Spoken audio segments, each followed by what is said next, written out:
सभी को नमस्कार। कैरियर फर्स्ट चैनल पर आप सबका स्वागत है। डिक्टेशन लिखने के लिए तैयार रहें। Ready, start. कैसी विडंबना है कि जो आंदोलन वृक्षारोपण और पेड़ों की सुरक्षा का तरफदार रहा है, वही आंदोलन आज सरकारी वन नीति के चलते रोपे हुए पौधों को उखाड़ने के मोड़ पर आ गया है। उनका उद्देश्य पावन है तथा यह बता रहा है कि आम की जगह बबूल बोने से कांटे ही चुनेंगे। सरकार को तुरंत इस ओर ध्यान देना चाहिए, अन्यथा पृथक उत्तराखंड की मांग चीड़ की आग को हवा देने लगेगी। प्रदेश के आर्थिक विकास में सिंचाई सुविधाएं सर्वाधिक महत्वपूर्ण भूमिका निभा रही हैं। प्रदेश की आय का सबसे बड़ा हिस्सा कृषि उपज से प्राप्त होता है और कृषि उत्पादन में वृद्धि सिंचाई सुविधाओं के विस्तार से ही संभव हुई है।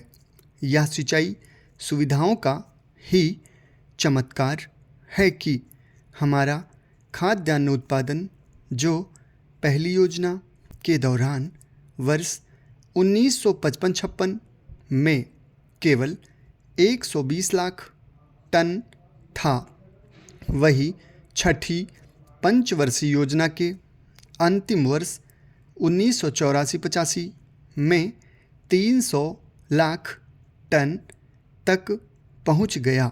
यह वृद्धि 153% है। 20 सूत्रीय कार्यक्रम में सर्वाधिक महत्व इसी कार्यक्रम को दिया गया है।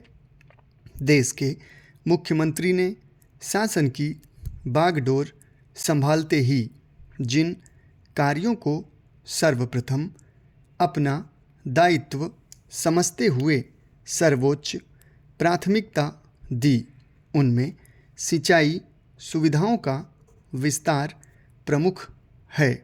देश में सिंचाई के प्रचुर प्राकृतिक स्रोत उपलब्ध हैं और इनका सदुपयोग करने के लिए अनेक सतही जल परियोजनाएं और भूजल परियोजनाएं चल रही हैं। माननीय मुख्यमंत्री ने इन सभी परियोजनाओं को समयबद्ध तरीके से पूरा करने पर बल दिया है।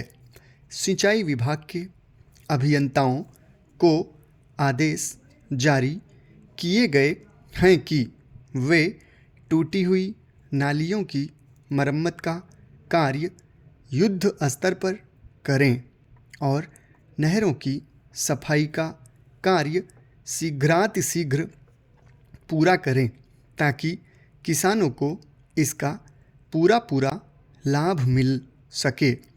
छठी योजना के अंत तक राजकीय साधनों से प्रदेश की सिंचन क्षमता 103 लाख हेक्टेयर थी और उसे 7वीं योजना के अंत तक 116 लाख हेक्टेयर करने की चेष्टा की जा रही है। सप्तम पंचवर्षीय योजना में वृहत तथा मध्यम सिंचाई परियोजनाओं के लिए 120 करोड़ रुपए का प्रावधान परिव्यय प्रस्तावित है, जिससे 7 लाख हेक्टेयर अतिरिक्त सिंचन क्षमता का सृजन होगा। इससे बड़ी तथा मध्यम परियोजनाओं द्वारा 1986-87 में 58,000 हेक्टेयर क्षेत्र में अतिरिक्त सिंचन क्षमता सृजित की जाएगी। इससे स्पष्ट है कि अगर देश की विभिन्न नदियों का अधिक जल नहरों आदि के माध्यम से अभाव वाले क्षेत्रों में जैसे तेलंगाना, गुजरात, हरियाणा आदि में पहुंचाया जाए तो देश में सिंचाई का भी संकट दूर हो सकता है तथा जल परिवहन की तमाम परियोजनाएं भी कार्यान्वित की जा सकती हैं। इस कार्य में जो बाधाएं एवं विवाद हैं उन्हें व्यापक रूप से तथा राष्ट्रीय दृष्टिकोण अपनाकर ही हल किया जा सकता है।